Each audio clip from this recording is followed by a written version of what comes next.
All right, good evening, everyone, and welcome to Torah Studies. It's great to see you all. Hope you have fresh cookies wherever you are. Right here. Me too. Fresh cookies, right here. All right, so let's jump in. So Torah portion this week is Vayeishev. Topic, or at least the title of today's class, is Keep Climbing, and we will see how that is relevant. Okay, so the way we're going to do this is by exploring a little bit of background of the Torah portion. So just to make sure that we're all on the same page, because that's very important. So, these Torah portions, in general, in the book of Vayeishev, we have a narrative, right? Everything is following a narrative. There's a nice flow from creation through Adam and Eve, through Noah, through Abraham, and then Isaac, and then Jacob. And now we're about to get, this week we're getting to the Joseph drama. So we have, there are these themes that come up in Torah, and the storylines continue. We also have it once you get to the next book of Shmos, book of Exodus. You got slavery, you got 10 plagues, you have freedom, you have splitting of the sea, you have Torah, you have golden calf. You have kind of like a flow. The later books of Torah, you have like into Leviticus. Now it's like laws of the temple, laws of the the Mishkan, things like the timeline, the narrative gets a little disrupted. But right now, we're right in the middle of a flow, and the flow has really been following the life and times of Jacob. So Jacob grew up with a twin brother. He ran away from home. He gets married. He gets married. He gets married. He gets married. He has kids. Right? I'm not going to do that 12 times. He has kids, and the narrative continues with him leaving Lavan, going back home. We read about the drama of the encounter, the reunion with his brother last week. And then this week's Torah portion begins with the word Vayeishev. Vayeishev means that he settled. And the Torah tells us he settled in the land of his fathers. And Rashi comments, this is not the Rashi we're going to focus on tonight, but Rashi does comment, Vayeishev, that Yaakov wished, Leishev, B'shalva. He wished to dwell in tranquility. Right? He thought that the drama of his life was over. Can you imagine? He's seen it all. Families, sibling rivalry, being duped at your own wedding. I mean, imagine the drama this guy has been through. His daughter, Dina, gets abducted in last week's Torah portion. You can imagine the only thing he wants in his life at this point is a little tranquility, a little peace, a little quiet, a little retirement. Right? Maybe just not have drama. And Rashi continues, again, it's one of the opening Rashis of this week's Torah portion, Kavza Allah Rogza Shal Yosef, and before you know it, what happens, just as Yaakov thinks he's going to retire, Jacob is going to retire and enjoy the family, the drama of Joseph comes up. And what's the drama of Joseph? We know the story, right? Yosef, he is, his brothers are jealous. One day they kidnap him, and what do they want to do? Let's make this interactive. What do they want to do? They want to kill him. Reuven says, instead of killing him, what should we do? Throw him in a pit. Good. And what does Yehuda say? Everyone has an opinion. What does Yehuda say? Instead of leaving him in the pit, sell him. What do we gain if he's in a pit? At least if we sell him, we make a few shekel. Wow, that's kind of harsh. And they sell him. They take his coat of many colors. What do? Dip it in blood, and they show it to their father. Torah Yosef, the father says, Joseph has surely been torn to pieces, and that is that part of the story. Then the narrative continues, and the narrative switches. You would think the next scene would be Joseph in Egypt, but there's an interruption. The Torah segues away from the Joseph story. Everything is following a narrative. And in between Joseph's sale and picking up the story of Joseph in Potiphar's home in Egypt and all the drama that will happen then, the Torah says, 1 second, let's talk about Judah. Let's talk about Yehuda. It says Yehuda went down from his brothers, and he went to a place, and he started shepherding, and then he married a girl, and what was her name? Her name was Shalach, maybe. What was her name? All right. He marries a woman, and they have three. Sure. No, that's his daughter. No, the daughter of Shua. Okay. I'll find their name. Okay, so he gets married, and they have 3 sons. They have 3 sons. The daughter's name, by the way, the daughter of a surname named Shua. The daughter of Shua. It doesn't say her name. Okay. All right. There we have it. So they have 3 sons. The first son's name is Er. The next son's name is Onan. And the next one's name is Shelah. 3 sons. And the oldest one gets married. He marries a woman named Tamar. And they're married, and Er dies, passes away. Tamar, sorry, so many names to remember. Tamar is now a widow. So levirate marriage, what happens? Next brother up. Onan marries her, and he dies. And now Tamar is again a widow, twice, 2 brothers. There's 1 brother left. She says to her father-in-law, all right, can I marry the 3rd son? What does he say? Slow it down. No. Not so fast. Not so fast. He's not ready. Give him some time, etc. Meanwhile, they're trying to buy time, and he intends, according to the commentaries, just to push it off indefinitely. She takes matter into her own hands. She meets up with him. She meets up with her father-in-law, Judah, on the crossroads, and he thinks that she is a prostitute, and he propositions her, and they're together, and then drama plays out because she's pregnant, and no one knows from whom she's pregnant. The father-in-law doesn't recognize the daughter-in-law. Either way, ultimately, she gives birth to twins, Peretz and Zarach, 2 twins, and that is the end of the story. We're going to focus on one of the verses, the verse in which Tamar, the daughter-in-law, is being told that her father-in-law, that Judah is headed to a city called Timnah. Okay, that is where she will meet him, but this is where she's told where he's going. So let's pick this up. Okay, David, I'm going to ask you please to read text 1a, but just give me one moment. Let me pull this up on my screen.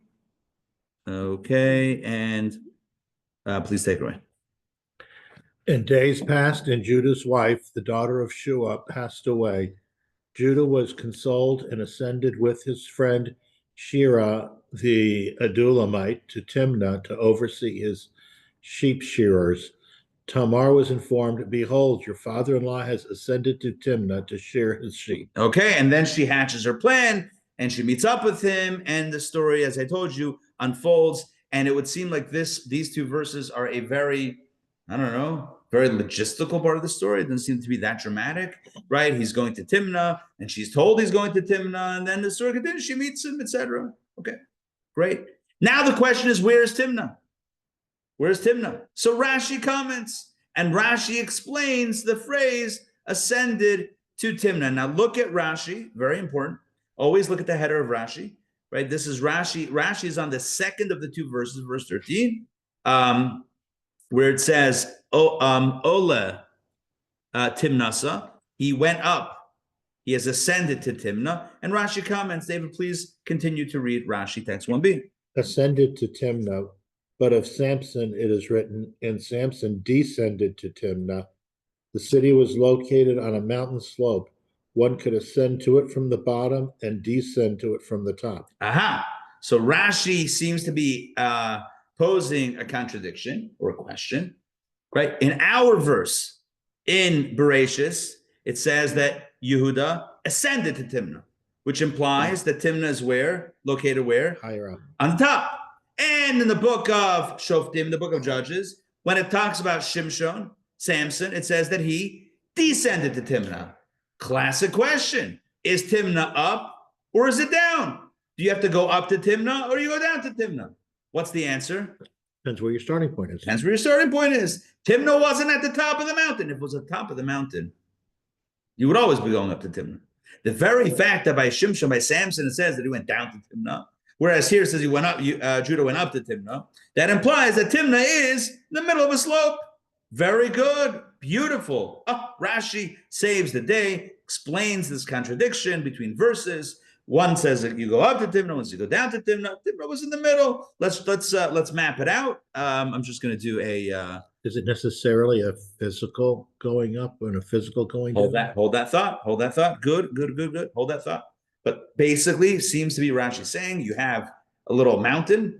I don't know. Is it a mountain, hill, whatever. Timnah is on the slope, is in the middle. So you could go up to Timnah. You can go down to Timnah. There you go. So Judah went up. Samson went down. Why? They started from different places. But now you guys are the experts. So it makes sense. You can study this Rashi. I always say this 1,000 times. No problems. Like waterproof. Waterproof Rashi. Bulletproof Rashi. Better. Okay. Until you apply the Rebbe's rules of Rashi and realize that this Rashi makes no sense. So you tell me what the problem with this Rashi is, if we read it just like this. Rashi seems to be addressing a contradiction between two verses. What's the problem with that? Boom. Excellent. Dassi's got it. We haven't yet read the other verse in Shoftim. We haven't encountered the verse in the book of Judges. If Rashi wishes to comment there and address the fact that earlier on in scripture it talked about Timnah as being as being on the top, and now it's saying you have to go down to Timnah. Samson went down to Timnah. Sure, address it then. But why address it now? You're allegedly addressing a contradiction between two verses. You can only address, this is a principle we've had before, you can only address a contradiction when you have a contradiction. Right now, we have no problem. The Torah says that he went up to Timnah. Okay, I don't have any prior knowledge. I don't know about the book of Judges yet. What's the problem? When we get to Judges, you can reconcile it there. Right now, we have no problem. Make sense? Second question. Let's say Rashi, for whatever reason, did need to address the meaning of ascend to Timnah. What's the problem? Which verse? It's going to be too open-ended if I don't direct you guys to think of the question. Which verse does Rashi comment on? Which number verse does Rashi comment on? 12. No. Look at text 1b. Rashi is on which verse? 13. 38:13. You see that? Mm-hmm. Ascend to Timnah.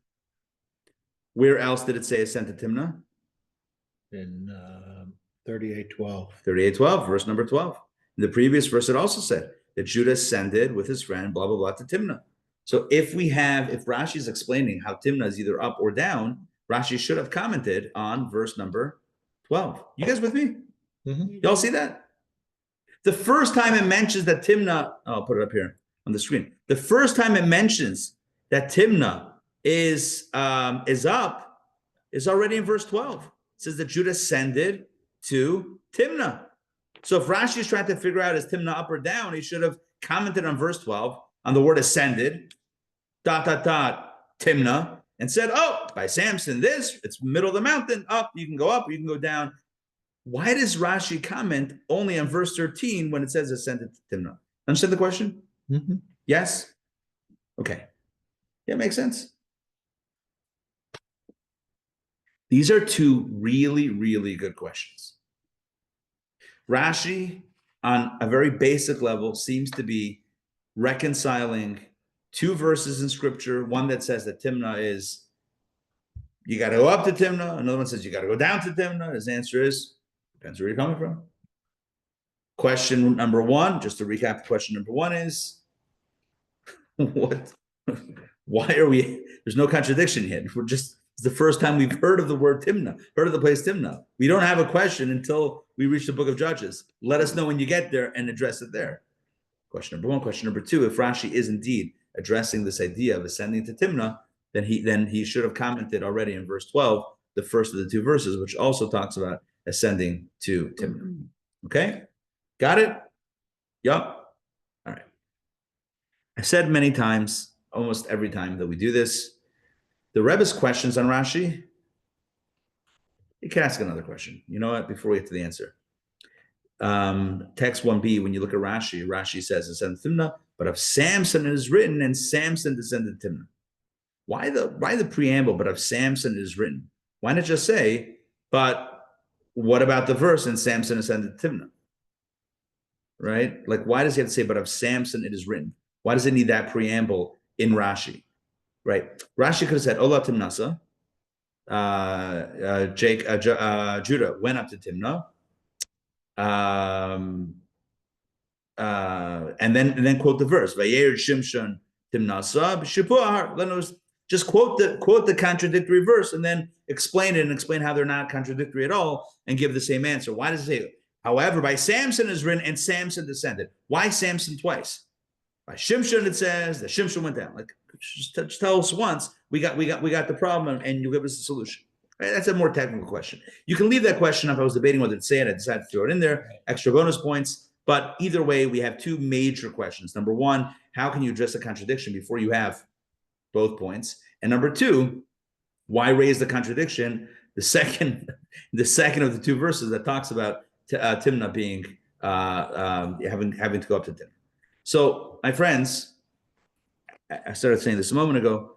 The Rebbe's questions are really the answer. In other words, if the question is, how can you address a contradiction before you have the contradiction? And the answer is, he's not addressing the contradiction, right? Rashi is not addressing a contradiction because we don't know that yet. You don't have the second verse. You can't address a contradiction between two verses until you have both pieces of information. You only have one piece of information, which means that Rashi is only addressing our verse. Well, what does that mean? He's talking about Shimshon, talking about Samson. He's bringing up the book of Judges. That's only to explain a problem in our verse. Rashi does not begin by saying, uh-oh, what about these two verses? No, Rashi begins with a problem in our verse itself. In order to answer our verse, he has to quote the other verse and draw the conclusion that he draws. That's a very important, when you think about like wireframing Rashi, understanding like the larger picture, where is Rashi operating? Everyone understands Rashi as Rashi is operating in the space of reconciling two verses. The Rebbe says, you can't say that. We don't have the second verse yet. Rashi must be operating in our verse. And our verse demands that we cite the other verse to explain our verse, which I haven't explained this, but we're going to get there in a second. Do you have a question? No. Okay. No worries at all. So what's the question that Rashi is addressing? So let's do it. Rashi is addressing the following fundamental question. Nothing to do with the book of, we don't know who Shimshon, at this point, we don't know Samson. We never met him. We don't know the book of Judges. We're in the beginning of the Torah. We're in the first of the 5 books of Moses. We're learning about Joseph's drama and what Yehuda did, what Judah did while that was going on. That's what we're learning. But there's a problem right here. The problem is the Torah has many, many times up until now, this is chapter 38. In the first 38 chapters of Torah, we've encountered many instances where the Torah has referenced people going to a mountain. And not once. I can't say not once because I don't have in my head all the instances. But the Torah typically doesn't tell us that somebody went up the mountain. They went to the mountain, or they went to this location that was on a mountain. It doesn't use the word go up. Oh, Moshe's later. He's later. Oh, that's right. Up until now. And again, you could read that differently, like David asked. Go up the mountain may mean something else. It may mean something else, right? Spiritual ascent. We don't typically find the Torah up until now using the language of ascended, or even we don't find that terminology typically. Just to illustrate this, because again, we're going through this in real time as we study Torah. Take a look at text number 2. Jake, please read text number 2. This is from the story of the binding of Isaac, right? The Akedas Yitzchak. And this tells us how Abraham brings his son to the mountain to be brought as an offering. And he arose and went to the place, and they came to the place. Look at that. He went to the place. And they came to the place. You know what it doesn't say? Up. It doesn't say he went up to the place or they came up to the place. It doesn't use the language of ascension, even though we know that was Har HaMoriah, Mount Moriah. That God tells him it's on the mountain. But it doesn't use the language. It doesn't use the descriptor of up, that he ascended. It doesn't use it. Question is why? Well, you know what? The question is not why. The question is, so why here? So why in our case, does the Torah tell us that Judah goes up to Timnah? Why is that relevant? Why is that relevant? Where was he coming from? Judah? I don't know, wherever he was shepherding. I'm sure there's a location. Could he have been coming from a less righteous place to a more righteous place? Good. I like what you're saying. But here is the angle that we're going to take. Actually, before we get into the angle, let's actually follow your thread. Okay, you raised it. Let's address it. Remember, we had the second question of hold it. So therefore, we're understanding something fundamental. Rashi is not worried about Samson. Rashi is not worried about the book of Judges. Rashi is concerned in our verse. Why is it telling us that he went up to Timnah? Who cares? Even if it's on top of a mountain. Why is that relevant? He went to Timnah. Went up to Timnah. What's this word up? Since when are we upping things? Well, he went up to Timnah. He ascended to Timnah. Do I care? Do I need to know? He went to Timnah. Now, why doesn't Rashi address, why doesn't this bother Rashi in verse 12? Why does it only bother Rashi in verse 13? So to David's point, because in verse 12, we could say that the ascent to Timnah is Judah coming out of his descent. What does that mean? Okay, here's what we need to know. Dasi, please read text 3a. Here's some information that we didn't see earlier. And it was at that time when Judah stepped down from among his brothers. Thank you. Right after the sale of Joseph, the very next verse tells us that Judah stepped down from amongst his brothers. He descended. It doesn't mean literally he walked down a mountain or literally he climbed down a ladder. It means he lost esteem amongst his brothers. Why? Because he was the one that had the great idea to sell their brother. Had they kept him in the pit, maybe they would have felt compassion and then rescued him and brought him back home to their father before dinner. But once they sold him, it was too late. There's no going back. They had no idea where he ended up. They had no idea where Joseph was. He changed hands multiple times. They couldn't trace him if they wanted to. And they blamed at that point in time, not themselves, not Reuven who said throw him into the pit, but Judah who said get rid of him by selling him. That's who they blamed. Judah, therefore, he's like in shame. He stepped down from his brothers. Comes along the Torah 12 verses later, Genesis 38:12, which was text 1a, the first text that we read. The Torah tells us that Judah now ascends to Timnah after he gets married and has 3 kids. And the 2 oldest kids marry a woman, and then they both die.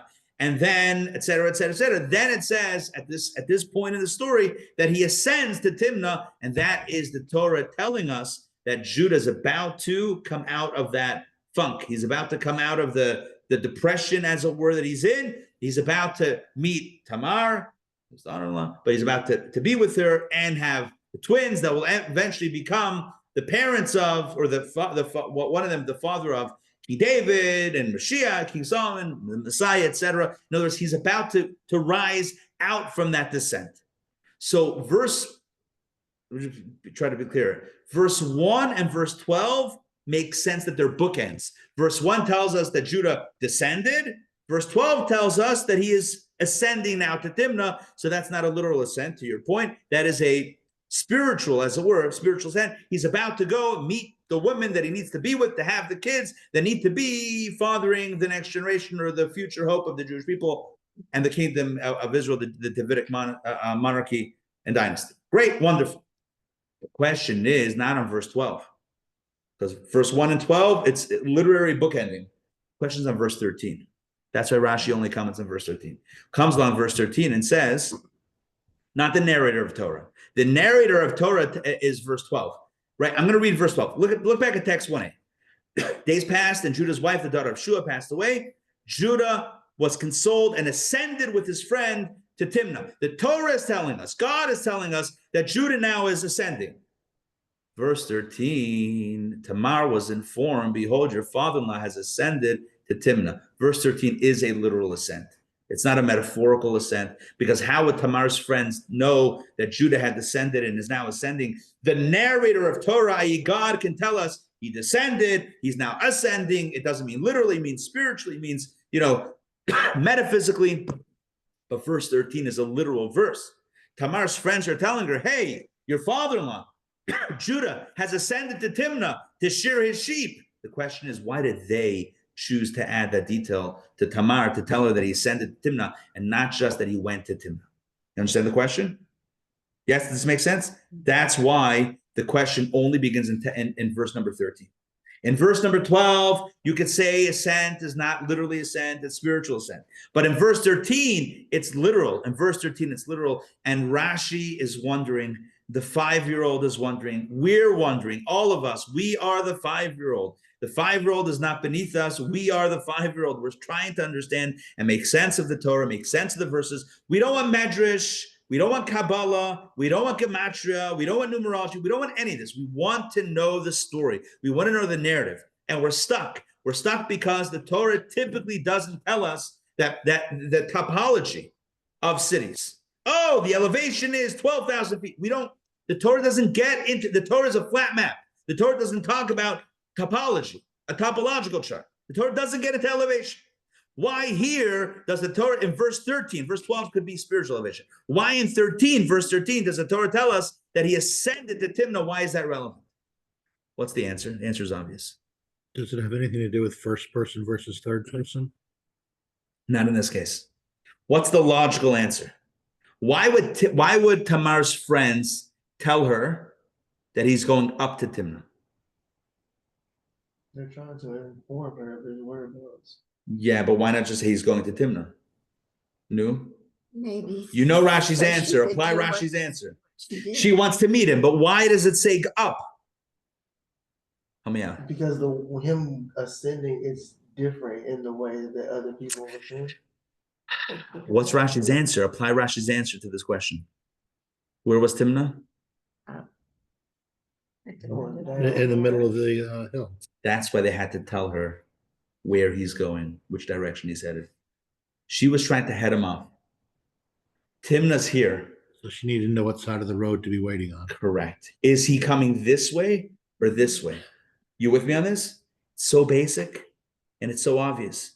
And that's why Rashi has to bring the verse from the book of Judges to say, oh, by the way, this explains why they said he's going up to Timnah. Because if they just told her he's going to Timnah, she would have said, which direction? Right? Even when it comes to Atlanta, oh, someone's going to Atlanta. You want to cut them off at the pass, right? Let's say you're a highway bandit. I'm kidding. Who's a highway bandit? What does that even mean? Right? No, but you tried to meet your friend. They're on their way. Which direction are you coming from? I mean, think about it. Think about the highway system from 3,000 years, 3,500 years ago. How well deployed was it? Probably not that well deployed. In other words, you're probably dealing with one road. And now the question is, okay, you tell me you're going to Timnah, should be super easy to figure that out, right? I'll meet you, I'll meet him before he gets to Timnah. That would be great. The question is, which way to Timnah? Are you going up to Timnah or are you going down to Timnah? Rashi is explaining why Tamar's friends are telling her that Yehuda was going up to Timnah, because that way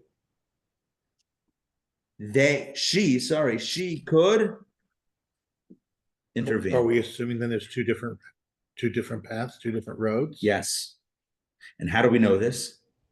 Rashi says all you need to do is take a look at a verse that you haven't studied yet. You haven't studied yet the book of Shoftim.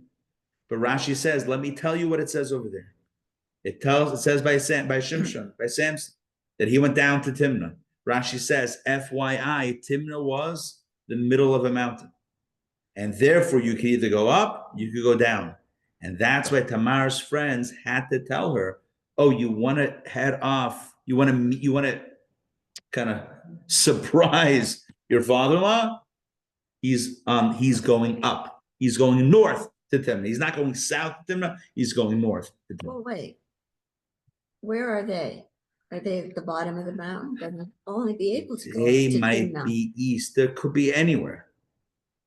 Remember, he was doing his own thing. They could have been some other location. The question is, when they're communicating with Tamar that your father is headed that direction, she needs to know specifically, is he going up or is he going down? Where is he coming from? Because the city's in the middle. Because the city's in there. That's why. So again, Yeah, but it could have been, a Because one-lane cities road west- that that's why goes it's in important. both directions, If Sure, they're of course. Down below. could have been a one-lane road. which means And- it doesn't make a difference. when No, you no, no, get no, no. to- She didn't meet him in Timnah. She was trying to meet him before he got to Timnah. Oh, And she's. So Okay, she okay. met him before he got to Timnah. Gotcha, So okay. now the question is, where does she post up? Right. Timnah's here. Here's the highway. Let's say one lane road each way. Is she meeting him here or meeting him here? Cutting him off at the pass. Where? So again, let's just backtrack. Backtrack for a second. Gotcha. Rashi to put all the pieces together. We're reading about the story of Yehuda. And the Torah tells us that he went up. Tamar's friends told her he's going up to Timnah. And Rashi is wondering, because we're wondering, up to Timnah? Who cares up to Timnah? He was going to Timnah. Rashi says, you know why it's important to know that he was going, why it was important for her to know that he was going to Timnah? Because guess what? You can get to Timnah two different ways. And that would be really important to know which direction he's coming from. Because if you're trying to meet him on the way, you have to know, is he going up to Timnah? In which case I'm going to meet him here. He's going down to Timnah, in which case I'm going to meet him over here. Which Timnah direction, from which direction is he headed to Timnah? Now Rashi is saying, well, who says Timnah has two directions? It's just a random thing to say. He says, no, Timnah was on the side of a mountain. How do I know this? Look at Shimshon. Look at the book of Shoftim. And over there it says that that Shimshon, Samson went down to Timnah, which implies that we have now two different directions by which to get to Timnah. So take a look again, once again. We're going to reread Rashi with this in mind. Text 1b. Text 1b. Look at Rashi again. Ascended to Timnah. The first thing we have to amend is the word but. Rashi doesn't say but. Rashi says, Uve Shimshon hu omer, and of Samson is written, not but. But is, however, Samson, that implies that Rashi is dealing with a contradiction. Rashi he's not dealing with a contradiction. He's not spurred on by a contradiction. The contradiction is not what's driving Rashi's commentary. What's driving Rashi's commentary is simply to explain the word ascended to Timnah. Ascended, who cares ascended? So Rashi explains, no, we need to know ascended because that's the only way that she would be able to cut him off at the pass if she knew which direction. Why? Because by Samson it's written, and he descended to Timnah, because it was located on a mountain slope. You could ascend from the bottom or descend from the top, and therefore she needed to know that he was going up so she could meet him and interrupt his path while he was going up. Make sense? how could she meet him? He's already left. There's probably have to take another. him. There's probably another road that might. What's it called again? East-west. An east-west. Yeah, there's an east-west. Maybe there's two east-wests, right? So which one am I taking? 75 or the 85? No, those go north-south. Whatever. I-20. I-20. Oof. 20 is complicated. But no, you know what? Let's do the 20. That's great. Rabbi, We should do the 20. Are you hitting the 20 up there? The 20 down there? Oh, 20 is great. Yes, David. doesn't verse 38:13, at least in English, connote that he's already in Timnah? Yeah. On his way. He's ascended to shear his sheep. That's where he's going. Okay, so the has ascended doesn't mean past tense, like he's already there. And It's- it means it- he's on the road, but he hasn't necessarily gotten to Timnah yet. Good question. It does not necessarily imply that he has already arrived in Timnah. He's ascended. He's begun his journey to ultimately shear his sheep, where in Timnah. But again, the key word there that Rashi is dealing with is ascend. Why does what really it's interesting. You know, why the Torah used the word ascent in 12, telling us that Judah was coming out of his spiritual funk. But the question is, why was Tamar told, right? She was told that he's going up. Who cares? Rashi says, well, obviously, she needs to know some coordinates here. She has a plan. Her plan is to surprise him, right? To kind of like, surprise him on the road. Well, the question is, which road? Where on the road? If she surprises him on the, let's just call it the northern side, she'll be waiting a long time, right? That's what she needs to know.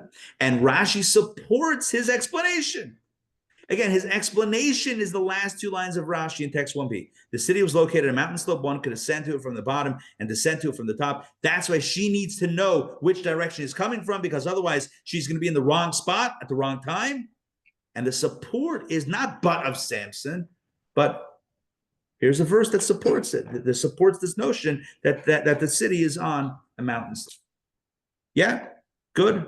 It's amazing. It's amazing to learn Rashi with the Rebbe's insights. You suddenly realize, like, Rashi was not at all discussing, well, I mean, it's the same point. The city's still in the middle of a slope. But we realize that Rashi was not at all addressing what we thought he was addressing. It's not like a gotcha question. It's like, well, 2 verses. How do we explain 2 verses? We don't have the second verse. Rashi's simply explaining what's going on right here in our story. Why does she need to know that Judah was going up? Because she needed to meet him. She needed to know which direction she was going. Maybe she even asked, which way is he headed? And so she's told he's going up. Great. Questions so far? Any other questions before we go a little bit deeper?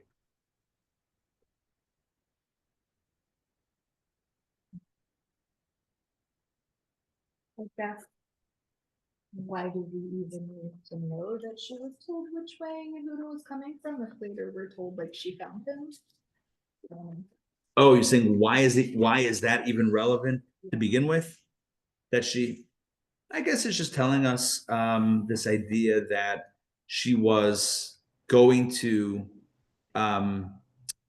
she intended to kind of interrupt the journey.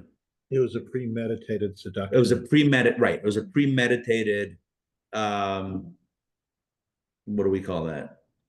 Seduction, right? Okay. It was exactly. It wasn't like they happened to meet on the side of the road. It was it was premeditated, and that's where exactly it was pre-planned. Good. Okay. What else? Any other questions, comments before we go a little bit deeper? Okay. So here we go. Let's go further with this. The next piece is to explore why Rashi, remember the third question I asked, but of Samson it is written, Samson descended to Timnah. Why Samson twice? Rashi typically keeps it very brief. It could have just said, it says, and Samson descended to Timnah, and this is why, because there's one Timnah, but 2 directions because of Nova slope. So what Rashi is struggling with here is a question that comes up on a basic question, a logical question that comes up on this case, which is, how do we know that Timnah was really in the middle of a mountain? You see, it's a little far-fetched. Typically, cities aren't built on the slope of a mountain. I know today, if you're going to Colorado, if you're going skiing, you can get a cabin that's on the slope, right? You can get one that's like literally in the middle of the mountain, and you can, what do they call it, like ski on, ski off, that sort of thing. And it's like you pay a premium because it's right there in the middle of the mountain, and it's wonderful. But you know what? It's logistically difficult. Even today, with all the building technology that we have, it's logistically difficult. It's easier to build either at the bottom or at the top, kind of on a flatter surface. Who's building on the side of a mountain? It's a little bit difficult. So that itself is leading us to, I don't know, not disbelieve this, but kind of ask the question: is it really so? Is Timnah really in the middle of a mountain slope? Does that really make sense? Are we imagining that they built a city on the side of a mountain? Like, why would they do that? Why not build it at the top, build it at the bottom? Why in the middle? It says by Samson that he descended to Timnah. Maybe that descent, like you asked before, how do we know that descent is not figurative as opposed to literal? Maybe the verse from Samson doesn't tell us that Timnah was located in the middle of a slope. Maybe Timnah was only located at the top. You with me on this? It says by Samson he descended Timnah. Well, that's when he was getting involved in that's when he was getting involved in relationships that he was not supposed to get involved with. That's what happened. He met a girl in Timnah that he ultimately was with that maybe he shouldn't have gotten involved with. So maybe that's why it says in the book of Judges that he descended to Timnah, not that he actually went down, climbed down a mountain to Timnah, but that he descended from where he should have been to get involved in Timnah to meet this girl. I want to marry her, etc. That he should not have. So how do we know that's taken literally? Now you understand this.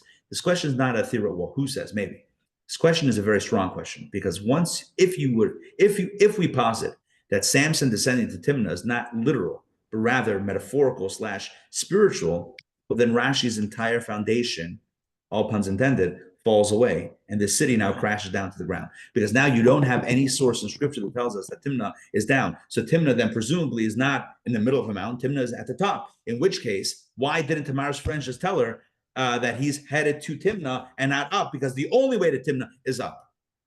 Right? How does Rashi know that now Timnah's in the middle? So now we have a problem in our verse. Why does the Torah say that her friends tell her that he ascended to Timnah?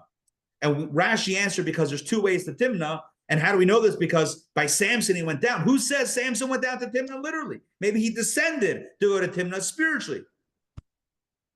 That's why Rashi says the preamble, Uveshimshon hu omer, and by Samson it's written because it doesn't only say it once. If you look in the book of Shoftim, the book of Judges, chapter 14, it says in multiple verses, we don't have it here, but multiple times it says that he went down to Timnah. He told his parents, I went down to Timnah and I saw a girl in Timnah. And they said, why do you go down to Timnah to find this girl? Keeps on using that phrase down. And it's probably not telling us that his descent 3 times, but rather that Timnah was literally down the slope of a mountain. And that's why Rashi quotes this idea that Samson, but of Samson it is written, not that it's written in one verse, but of Samson it is written, in other words, it is frequently written that he went down to Timnah in multiple verses, which seems to indicate that indeed Timnah was down and beneath the top of the mountain, which tells us that yes, Timnah was in the middle. You could either get to it by going down or by going up. Now let's read some text where the Rebbe explains this, and we'll see this inside for ourselves. So let's take a look at text number, one second. And we're going to skip text 4. We're going to skip text 5a, text 5b. Let's do text 6, which is the question that I asked a moment ago about how do we know that Samson actually went down. Sandrine, please read text number 6. This is the Maharsha, one of the commentaries on the Talmud tractate. So we must suggest that there was one Timnah situated at the top of the mountain. Judah ascended to it literally, and Samson descended to it virtually. There you go. Maybe it's only at the top, and when it says that Samson went down, so to that Rashi answers, no, he went down. It was very common that he went down. We're going to skip 7a and 7b, and now we get to the spiritual takeaway. So just to recap in short, we asked the question.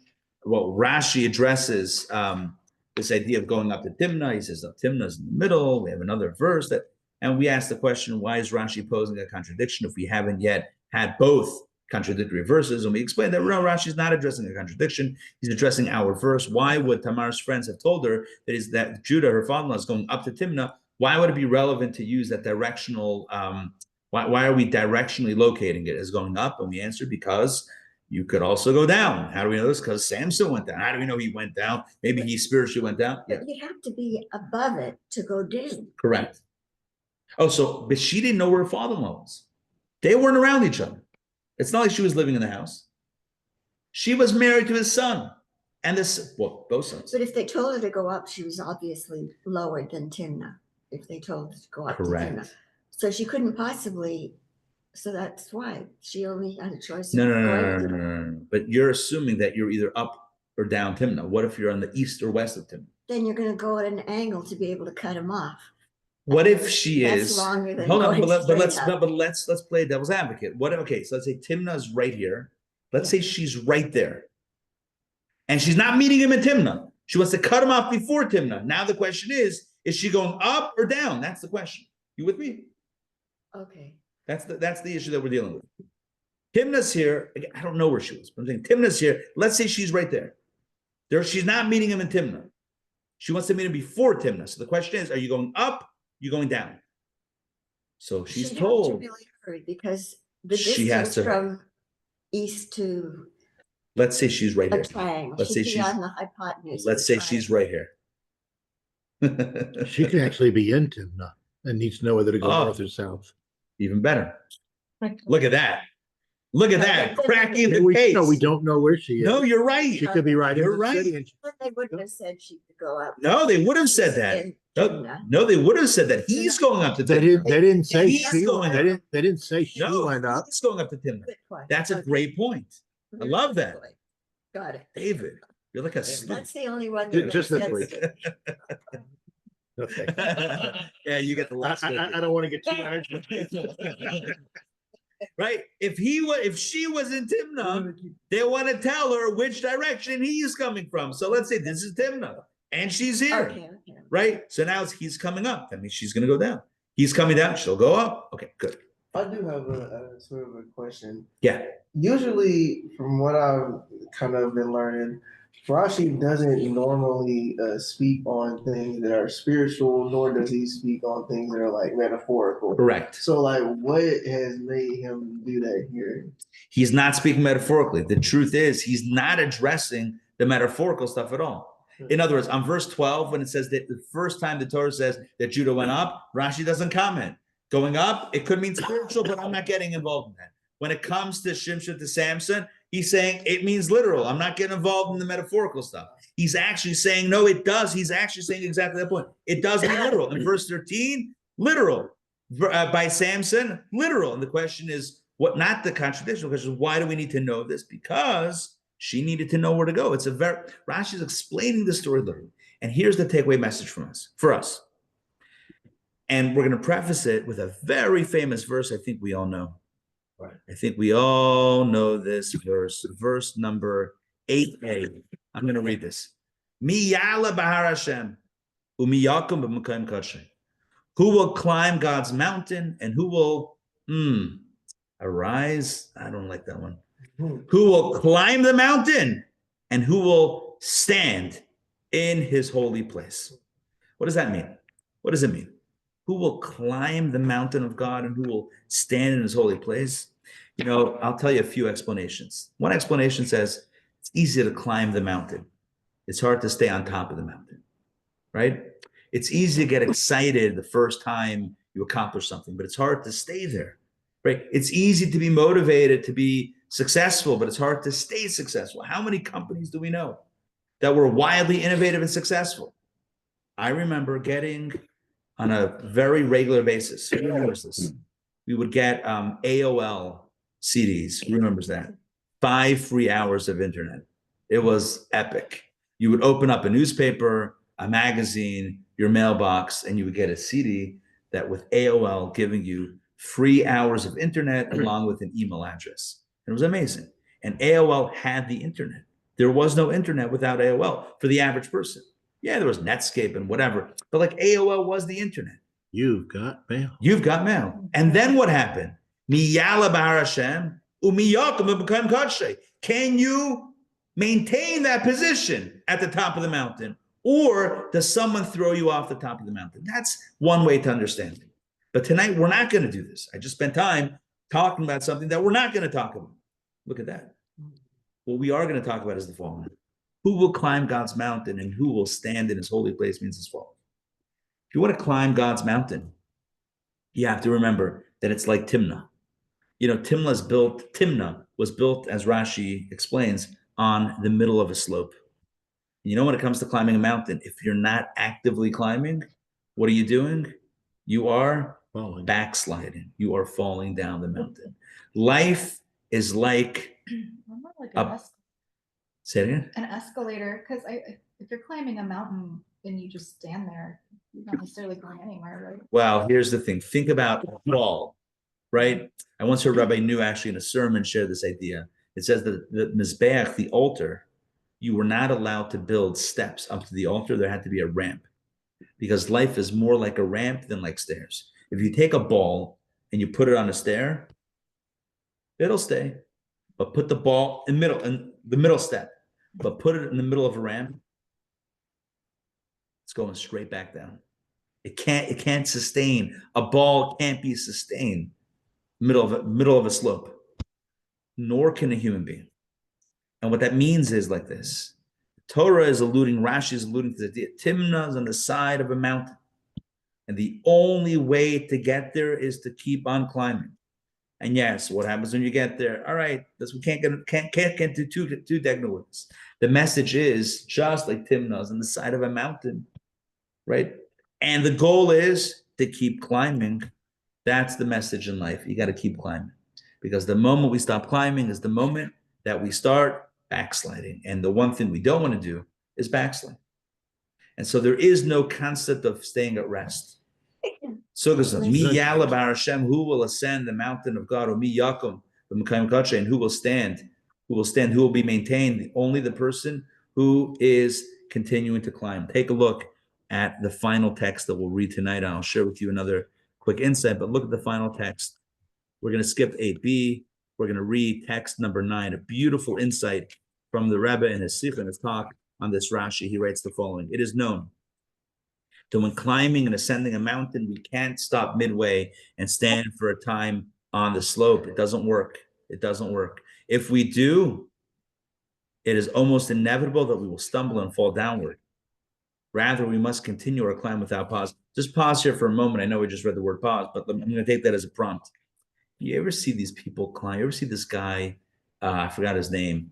He climbs like without any ropes, just using his hands, and he climbs like these crazy, these crazy angles. He climbs these rocks just with the bare hands. I'll tell you this: he's not like lounging around. He's not like holding on for like lunch. He's constantly climbing until he gets to the top. That's it. There's no stopping on your way up. There's no stopping. Let's continue. Climbing God's mountain is similar in the sense that one must always be climbing to ensure they don't fall. We must never be content with the spiritual level we have reached thus far. Contentment with our current level and failure to ascend from one sacred level to the next inevitably leads to descent. The person says, I think I'm good spiritually. I got my routine. I'm davening, I'm learning, I'm doing mitzvahs. Like I feel like I'm in a good place spiritually. That's good. But we have to heed this call or this warning. And that is, well, 1 second, are you adding? If we're not adding, then it's going to inevitably backslide. Maybe not today, maybe not tomorrow, but someday, and for the rest of our lives, and if that's the quote in the movie, right? But like, it's going to happen. It's going to happen at some point in time. We are going to backslide if we're not adding, if we're not increasing. It's true in every business, as I mentioned before. If the business is not innovating, if the business is not adding, if it's not growing, then it is going to be replaced by another business. Imagine Google says, oh, search and AdWords, we got it. We're king. Comes along OpenAI, comes along all these other companies and say, we have a better search model. We have a way better search model. One that will get you the results, without the ranking of the ads, at least until now. So, until they become inundated with ads. The point is, you can never rest on your laurels and say successful. It's not so in business. It's not true in relationships, and it's not true in our spiritual development and growth. And so I want to end and conclude with the following point. When we think about spiritual rankings, not that we're ranking anybody, but when we think about the spiritual rank of ourselves or of another, it's less important where we are on the mountain. What's more important is the direction that we're headed. Are we headed up? Are we on a good trajectory, or are we back? Somebody could have been born, from an ultra or whatever. But the question is, which direction is someone? And conversely, someone could have been born completely irreligious and not religious center. The question is, which direction are you going? Not what you're doing. Which direction are you headed? It's all about the climb. And so let us take the message and the inspiration from Timnah, small town on the side of a mountain. I don't know how small it was. I'm assuming. I'm taking artistic liberties over here, artistic license. Let's take the lesson from Timnah, a small town on the side of a mountain. Beautiful, picturesque homes, right? Fresh mountain air, and recognize that life is like not only a box of chocolates, but life is also like a mountaintop village, a mountainside village to which you got to keep on climbing. Thank you very much for joining me tonight for Torah Studies. This made sense. Hope you gained another appreciation of Rashi's depth and brilliance as taught to us by the Rebbe, and hope that we can walk away with some practical inspiration in our lives. Questions, comments? Sure. All right. Yes. Maybe kind of sort of comment, slash question. I've heard that idea, but it was in the context of like Jacob's ladder. Yes. By Of climbing. like the upward angels versus the down angels. And Sure. then that's where Rabbi Sharstein likes to do if you think about a phone and you're at 100%, but you're not going to be able to charge it for a week, it's going to die and you're in trouble. Yeah. But if you're at 1% and it's plugged in, you're great. Wow. Can I repeat that? I mean, you have to ask him. I know it's And him. I'm dealing with this. We're maybe I'm right. dealing with this tonight. You have no idea. I had been unplugged on my phone on my computer for a while. I started tonight on 24%. I've dimmed my screen to the lowest possible dimming, and I've been praying that this remains. And everyone's still on. If this cuts out, then I just jinxed it. But I'm telling you, I've been dealing with this. No, but I want to show the example. You have a phone that's not plugged in, it's going down. It could be 100%, but if it's not plugged in, you know that the gravity is just going to pull it down. It's going to die at some point. Conversely, a phone that's at 1% that's plugged in will hit 100% as long as it stays plugged in. In other words, it's not which percentage you're at, it's which direction you're headed. And what determines the percentage? I love this analogy. Are you plugged in or not? Are you climbing? Are you plugged in? Right? If you're plugged in, you're golden. Keep climbing, baby. Right? Watch the numbers grow. 1, 2, 3, 99, 100. If you're not plugged in, you're not climbing. You might be at 99 right now. Uh-oh. Things are not right. It's not going to stay there. It's such a truth in life. Anytime you think, what could go wrong? I'm good. Oh, wait. That was Rob Murphy. Rob Murphy that says, right? Right. Rabbi Murphy from Murphy's Law fame. David, jump in. Yeah, just real quick off topic. Have you sent out information about the Tanya class? Not yet. Hopefully by the end for you. That's Okay. The Tanya class is starting in January. We decided not to start it now. We wanted to start around Yud Tes around the new cycle, but it's just winter. Too many people are traveling right now, so it's going to start up in January. The title of the new course is called Demystifying Tanya, and it is going to be and Rabbi Tzvi Freeman is teaching it. It's going to be fabulous. He's writing a new translation of Tanya, so stay tuned for that. It's Monday. It's going to be Monday nights, I believe. Monday nights. I have to double check, and yeah, it's going to be Beautiful. Yeah, I'm looking forward to it. I'm doing the weekly installment where they're releasing the book in installments. Wonderful. It's fantastic. Yeah, if anybody wants to get on this train, Chabad.org. I don't know what it's called. I forget what it's called. I have the first physical copy of it. It's called the Tanya Project, I think. The Tanya Project. Okay, so Rabbi Freeman, along with Rabbi Duba from Detroit, a friend of mine. So they're working on this new edition, new translation commentary of Tanya. They're releasing it weekly through Chabad.org. So you can sign up, you get the PDFs. But PDFs are one thing, but imagine hearing a class, hearing Tanya elucidating from Rabbi Freeman himself. There you go. Beautiful. Thank you.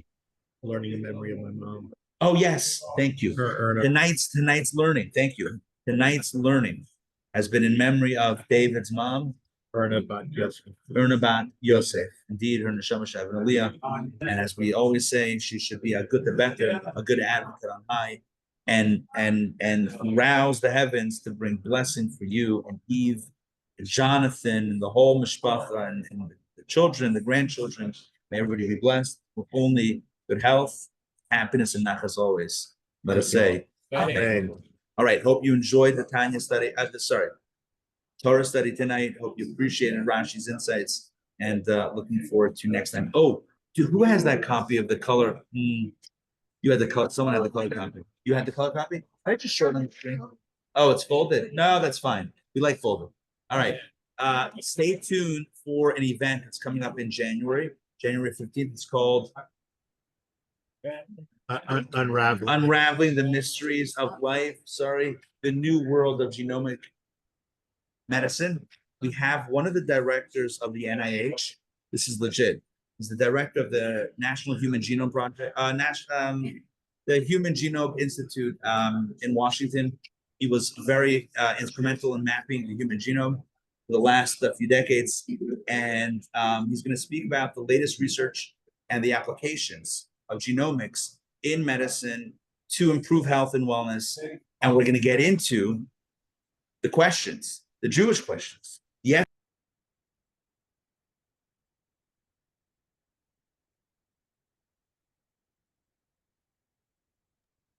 The phone must have died. I think the time ran out.